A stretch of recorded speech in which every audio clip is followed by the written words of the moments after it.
Yahoo! Heto na naman tayo guys sa ating vlog today. Haircut always tayo ngayon dito sa Bruno's Barbers Mall of Asia guys, no? Ito yung client natin, 5 years client natin si Sir. Napakalupit nito si Sir na ito. Ang Gopins ng Fairview. Ang client natin for 5 years guys, no? Talagang napakabait nitong si Sir na client natin. Heto na naman tayo guys sa iba-vlog natin ang kanyang haircut. Ang haircut ni Sir is one-sided. May guhit ang kanyang gilid guys, no? Sa kanyang hairstyle. Guwapong hairstyle ni Sir natin guys, no?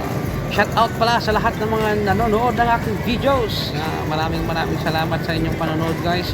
Kung madaanan nyo man itong cut ko na ito ay huwag nyo kalimutan i-follow. Pindutin lang follow para pumalo kayo. maraming salamat sa lahat ng mga nag-follow sa akin. Nadagdagan na yung followers natin guys, 400 na. Ayun, si Sir, the best daw, sabi ni Sir, the best daw, okay daw. Thank you guys sa lahat ng mga nanonood at huwag niyong kalimutang i-follow ang aking Facebook page, ganoon din sa YouTube channel, Charlie Gregorio. Maraming salamat. Ayan guys, inumpisahan na natin guys ang paggugupit kay Sir. Ang ginawa natin guys, 4 muna natin ang gilid, tapos 2, tapos saka natin 1. Ayan, pinapaikutan natin siya guys ng kanyang clipper sa kanyang side, both side. Ayan guys, nagpaguhit si Sir sa kanyang gilid. Ang usong gupit ngayon na ginuguhitan sa gilid guys para magiging maganda ang kanyang hairstyle. Dahalagang hating-hati ang kanyang paghati. Ayan guys, so ginuguhitan natin ng gunting ang kanyang harapan. Semi-devil's cut tayo ngayon. Ayan guys. Shout out sa lahat ng nanonood dyan at very nice ang araw natin ngayon. Dito tayo guys sa Bruno's Barbers Mall of Asia tayo. Pinaplakay natin at ginugupit natin ang kanyang gilid para makuha natin yung kanyang magandang walang tumitikwas na mga maliliit at mga maiksing buhok, no? Para magiging mas pulido, mas maayos ang ating paggugupit guys. Ayan ang ating hairstyle at magiging hairstyle nito guys ay pompador na din ang nito kasi naka one side siya. Naka one side ang kanyang hairstyle. Ayan, trim natin guys yung kanyang taas, no?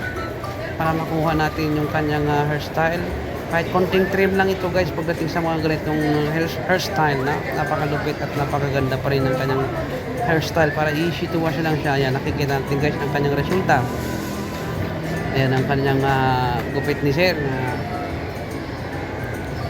Inaahitan natin siya guys. Mas maganda kasi pagka may ahit din, no? Pati yung ginuhitan natin kanina, inahitan din natin yung kanyang gilid, ng kanyang guhit sa gilid para mas kitang-kita, mas maganda tignan. Ginuhitan natin guys yung kanyang noo para konting guhit lang at ito ay naaayon sa kanyang hairstyle para mas maganda siya tignan guys. Ayan guys, so napakalupit at napakaganda ang natin. Always na tayo guys at marami ng malapit-lapit na tayo matapos. Ayun guys, napakahusay. Hanggang ganyan lang yung video natin guys. Hindi tayo pwede mag-video na nakatalikod. Dahil nasa professional hairstyle tayo, kailangan nandito lang yung camera natin. Patapos na pala si Sir at shout out pala sa binibenta ni Sir ng big bike niya, no? Nagbibenta si Sir ng big bike niya, yung hindi ko alam kung anong klaseng big bike yun, pero napakaganda. Binili niya ng 1.8 million daw, tapos binibenta niya na lang 850,000. Parang ang pagkakarinig ko pa lang sa kanya ay 29 o 30 something na kilometers ng kanyang tinakbo. Ayan guys, ini-explain na ni Sir yung kanyang tinakbo. Maraming salamat sa lahat ng nanonood. Shout out sa inyo lahat. Huwag kalimutan mag-follow and mag-subscribe sa YouTube channel and my Facebook. Thank you very much. Haircut, Bruno'sBarbers.com, Mall of Asia. Thank you very much. Always blessed.